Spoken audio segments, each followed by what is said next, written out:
Now, you remember when we reported, if you guys can get me this, we reported that I think it was Tulsi Gabbard sent the edict from FBI agents was to go comb through 24/7. Do you guys remember that? The FBI files to identify, to see if Donald Trump's name was in there. Are you standing by? Breaking news. Here we go. Put it up. FBI, this is according to Bloomberg. The FBI redacted Trump's name in the Epstein files.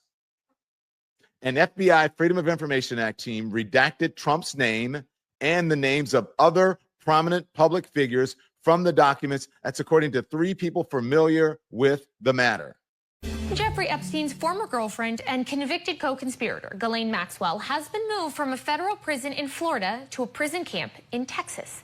Maxwell is serving a 20-year sentence for procuring and grooming girls to be sexually abused. You're watching The Legal Breakdown. Glenn, we have some concerning news here as it relates to Ghislaine Maxwell. She was moved from the prison that she was formerly housed at in Florida over to a different prison in Texas. So does this signal anything as it relates to the ongoing Epstein scandal that Trump is engaged in?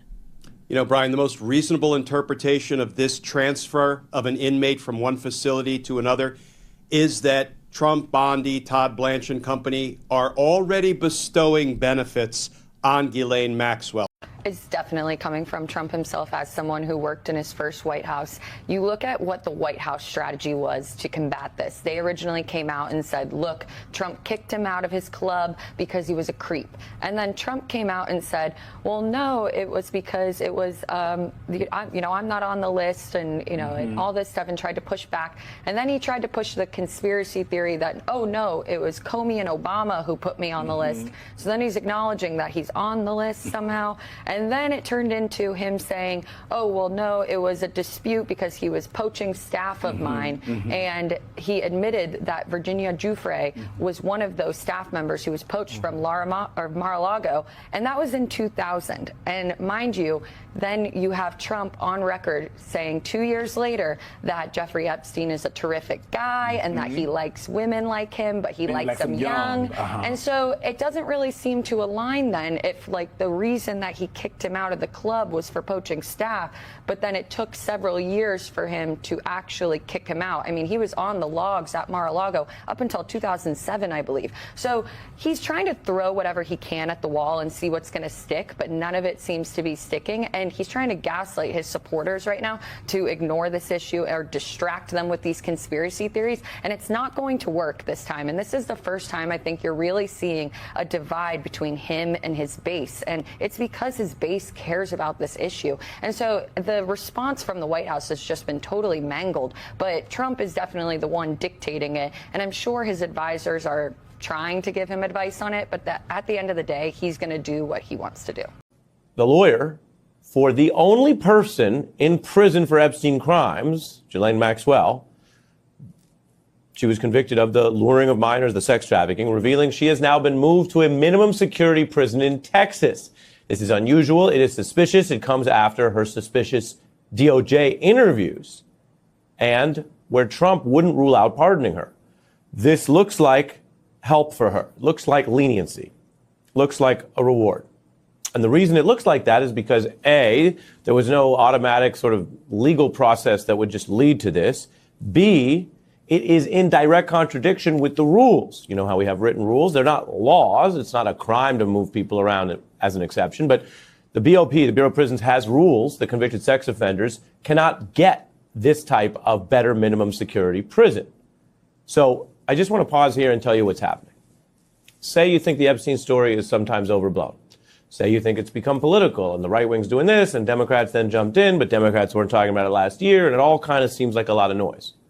Well, this is a day today where the noise and the politics have turned into action, and that action is to help the surviving Epstein conspirator. So if you're someone who was on the right or in MAGA or saying, boy, the Epstein guy is worst of the worst and other people might have gotten away with it and you can catch the new guys, the sum total result under the Trump administration is now to help Epstein-style pedophiles, Epstein-style predators, including the one serving time for him. I say that by way of introduction to the victims. I've told you when we cover this story, we will cover all sides of it. The politics are part of it. But let's hear what these Epstein victims and family members are saying today, because they are outraged, saying it is with horror and outrage that we object to this, what they call preferential treatment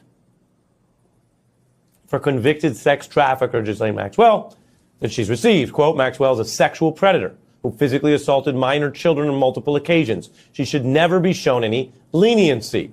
And these are people who lived this, these family members. And they didn't say this a year ago. They didn't say it at random. They are saying it in response to this unusual sweetheart prison deal for the Epstein conspirator. Quote, Trump has sent a clear message today.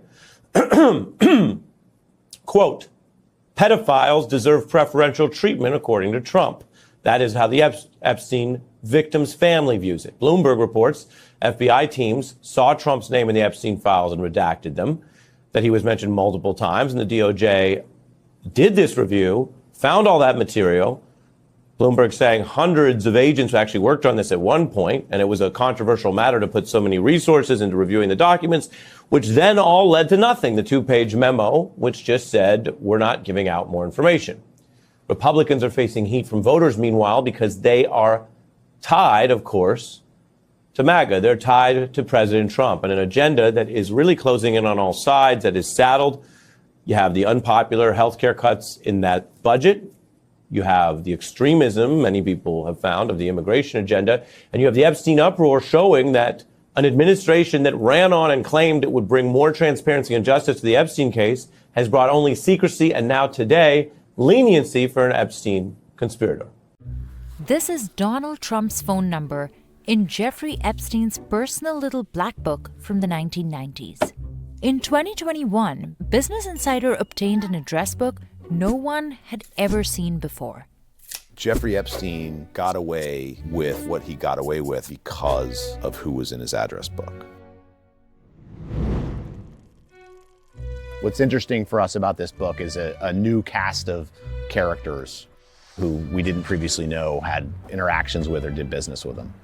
While the Trump administration says it won't disclose more files on Epstein, the older address book reminds us of Epstein's vast connections to prominent figures, including Melania Trump's best friend, Christopher Cuomo's wife, and an advisor in the first Trump administration.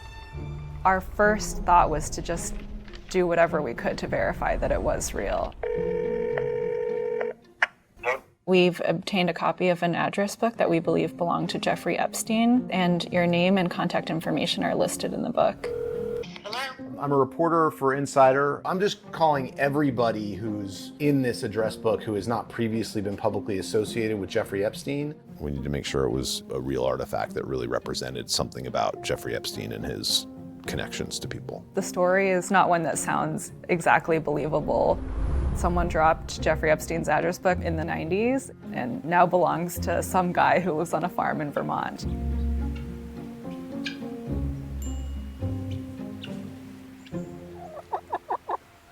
There's a great article in Politico this week I recommend you go take a look at. It is called The 47 Things Donald Trump Would Rather Talk About Than Jeffrey Epstein. I don't care how many there are. You could put 100, put 1,000, you could put 1,000,000 on there. America has started to make up its mind about where Trump is on Jeffrey Epstein. You're going to see them throw out stuff every single day. The tariffs, the ballroom at the White House, all the garbage, all the swill, all the slop. They're going to toss out everything under the sun. They're going to keep up with this ridiculous Obama to Russia trope. It's not working. It's not working in part because of all of you. You decided as a country, Americans decided as a people, this story in which we find ourselves trapped with Donald Trump about his life, his role, his friendship with Jeffrey Epstein and Ghislaine Maxwell, and the concomitant scandal of them trying to cover up in the White House and the Justice Department. You decided it mattered. And as Americans, you haven't let it go. And you know, Trump has always had a superpower of distraction. He's always been able to change the subject. He's always been able to bullshit his way out of problems. He's always been able to trick people into believing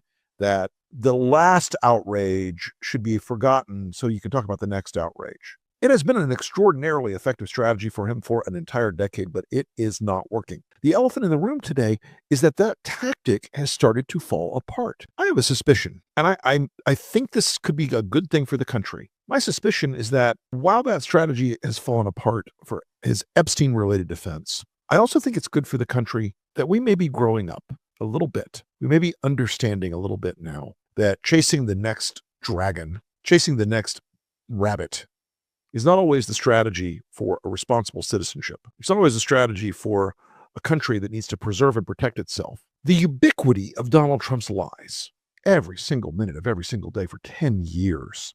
I know the catalog at one point stood at 36,000. It must be significantly higher by now, right? Those lies were almost always one of two things: self-aggrandizement or distraction.